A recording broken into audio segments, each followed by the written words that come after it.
গত ২৬ December Israel প্রথম দেশ হিসেবে সোমালিল্যান্ডকে স্বাধীন রাষ্ট্র হিসেবে স্বীকৃতি দেয়। ১৯৯১ সালে সোমালিয়ার সামরিক শাসক সিয়াদ বারি উৎখাতের পর অঞ্চলটি একতরফাভাবে স্বাধীনতা ঘোষণা করলেও এতদিন জাতিসংঘের কোনো সদস্য রাষ্ট্রই স্বীকৃতি দেয়নি। প্রায় ৬০ লাখ মানুষের এই অঞ্চলে নিজস্ব সরকার, নির্বাচন ব্যবস্থা, পুলিশ বাহিনী ও মুদ্রা থাকলেও আন্তর্জাতিক স্বীকৃতির অভাব ছিল বড় বাস্তবতা।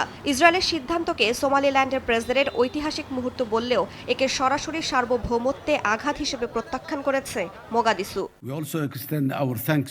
সোমালিয়ার প্রেসিডেন্ট হাসান শেখ মোহাম্মদ আল জাজিরাকে দেয়া সাক্ষাৎকারে বলেন, গত ৩৪ বছর ধরে শান্তিপূর্ণ উপায়ে দেশ পুনরায় একত্রীকরণের চেষ্টা চালাচ্ছে সোমালিয়া। সেই প্রক্রিয়ার মাঝেই ইসরায়েলের এই অপ্রত্যাশিত ও অস্বাভাবিক স্বীকৃতি পরিস্থিতিকে আরও জটিল করে তুলেছে।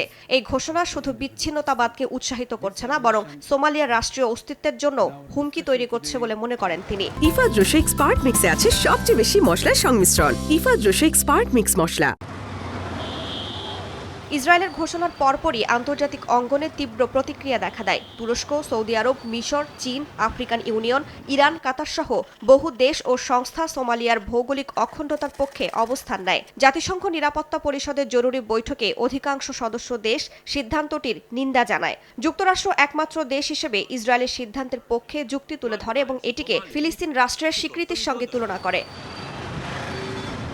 সোমালি গোয়েন্দা তথ্যের বরাতে প্রেসিডেন্ট মোহাম্মদ দাবি করেন, স্বীকৃতির বিনিময়ে সোমালিল্যান্ড ইসরায়েলের ৩টি শর্ত মেনে নিয়েছে: গাজা থেকে বাস্তুচ্যুত ফিলিস্তিনিদের পুনর্বাসন, এডেন উপসাগরের উপকূলে ইসরায়েলি সামরিক ঘাঁটি স্থাপন এবং আব্রাহাম অ্যাকর্ডসে যোগ দেয়া। তার অভিযোগ, সোমালিল্যান্ডে আগে থেকেই সীমিত ইসরায়েলি উপস্থিতি ছিল। নতুন স্বীকৃতি সেই গোপন সম্পর্ককেই প্রকাশ্যে এনেছে, যদিও ইসরায়েল ও সোমালিল্যান্ড এই অভিযোগ অস্বীকার করেছে।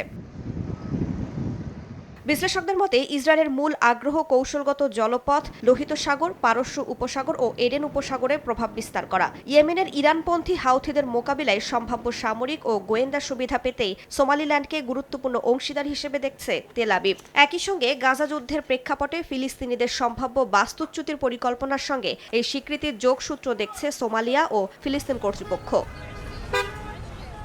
রাইসা জান্নাত, সময় সংবাদ।